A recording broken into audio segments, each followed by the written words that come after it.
semua, perkenalkan nama saya Maria Yohana Bestimua. Saya dari SMA Makassar Franciscus Xaverius Ruteng kelas 10I. Di video ini saya akan menjelaskan kepada teman-teman semua mengenai hak warga negara. Video ini saya persembahkan sebagai salah satu pemenuhan tugas mata pelajaran Pendidikan Pancasila yang diampu oleh Bapak Martinus Arzen Jemarut S.Phil. Langsung saja saya akan menjelaskan tentang hak warga negara. Kita sebagai warga negara Indonesia pastinya memiliki hak dan juga kewajiban, yang dimana hak ini adalah sesuatu yang harus kita dapatkan, sementara kewajiban adalah sesuatu yang harus kita lakukan. Nah, di sini saya akan menjelaskan lebih detail mengenai hak kita sebagai warga Indonesia. Jadi, hak warga negara merupakan segala sesuatu yang harus didapatkan atau diterima oleh warga negara dengan penuh tanggung jawab setelah menuntaskan kewajibannya. Pada dasarnya, hak harusnya diterima dan dinikmati oleh setiap warga negara tanpa terkecuali. Hal ini berarti kita dapat menerima segala sesuatu yang menjadi hak kita, dan juga pada saat yang bersamaan kita harus memiliki tanggung jawab penuh mengenai sesuatu yang sudah kita dapatkan, dan kita juga tidak boleh menyalahgunakan hal-hal yang sudah kita dapatkan atau bahkan sampai merampas hak milik orang lain yang seharusnya bukan menjadi hak kita atau bukan menjadi wewenang kita untuk mengambil hak milik mereka.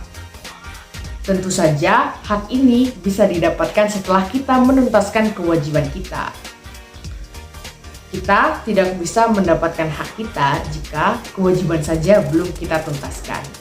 Mengutip dari Badan Pembinaan Ideologi Pancasila atau BPIP, hak-hak kita sebagai warga negara juga tercantum dalam Pancasila. Yang pertama datang dari sila pertama, yaitu kita berhak untuk memeluk agama dan menjalankan ibadah sesuai dengan kepercayaan kita masing-masing. Dalam hal ini berarti orang lain tidak berhak memaksa kita untuk memeluk agama lain, dan kita juga bebas untuk menentukan agama kita sesuai dengan preferensi kita masing-masing. Kemudian sila yang kedua, kita berhak untuk mendapatkan keadilan di mata hukum, yang dimana orang lain itu tidak berhak untuk merendahkan kita, karena pada dasarnya martabat kita sebagai manusia itu tidak boleh dinodai. Kemudian dari sila ketiga, kita berhak untuk ikut serta dalam kegiatan bela negara. Dari sila keempat, kita berhak menyatakan pendapat atau aspirasi kita secara terbuka melalui musyawarah. Yang berarti di sini orang lain mau tidak mau harus menghargai pendapat kita walaupun mereka kurang setuju dengan pendapat kita.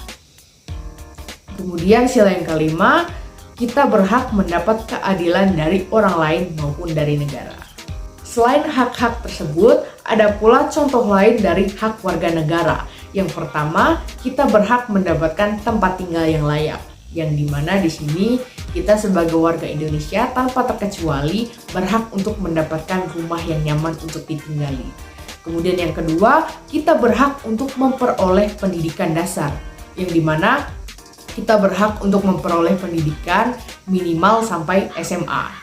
Kemudian yang ketiga, kita berhak untuk memperoleh penghidupan yang layak. Yang keempat, kita berhak untuk mendapatkan pelayanan masyarakat. Yang kelima, kita berhak untuk mendapatkan perlindungan hukum. Dan yang terakhir, kita berhak untuk mengikuti pemilihan umum atau pemilu jika sudah mencapai umur yang ditentukan. Di sini saya akan membahas salah satu contoh pemenuhan hak warga negara di kota saya. Sesuai dengan hak nomor 4 yang sudah saya sebutkan sebelumnya, yaitu mendapat pelayanan masyarakat. Pada tahun 2021 sampai 2022, Kota Ruteng banyak mengadakan kegiatan vaksinasi COVID-19, misalnya yang ada di SMPK Immaculata, di Aula Gedung MCC, dan juga di Gereja Kristus Raja Baumuku. Hal ini merupakan salah satu pemenuhan hak warga negara, yaitu mendapat pelayanan masyarakat. Yang dimana di sini kita sebagai warga Indonesia di Kota Ruteng mendapatkan vaksinasi COVID-19 secara gratis dan tanpa dipungut biaya sepeser pun. Sampai saat ini di Indonesia masih banyak terjadi diskriminasi dan juga masih banyak warga negara Indonesia yang belum mendapatkan haknya sebagai warga negara Indonesia. Misalnya masih banyak para tunawisma atau para warga Indonesia yang belum memiliki rumah atau tempat tinggal yang layak. Masih banyak juga warga-warga di desa-desa di pedalaman Indonesia yang belum mendapatkan pendidikan yang layak karena kendala ekonomi, maupun mereka belum bisa mendapatkan pelayanan masyarakat yang layak karena keterbatasan transportasi. Misalnya di daerah-daerah pedalaman Indonesia banyak yang belum mendapatkan vaksinasi COVID-19 karena daerah tersebut masih sulit dijangkau. Saya berharap kedepannya pemerintah bisa lebih bijak untuk mengeluarkan peraturan-peraturan maupun kebijakan-kebijakan sehingga seluruh warga Indonesia bisa mendapatkan haknya sebagai warga negara Indonesia tanpa terkecuali. Baik, sekian saja penjelasan saya kali ini mengenai hak warga negara Indonesia. Terima kasih sudah menyimak videonya sampai akhir, dan saya berharap teman-teman semua bisa mempelajari hal baru setelah menonton video saya ini. Sekali lagi, terima kasih sudah menonton videonya dan sampai jumpa.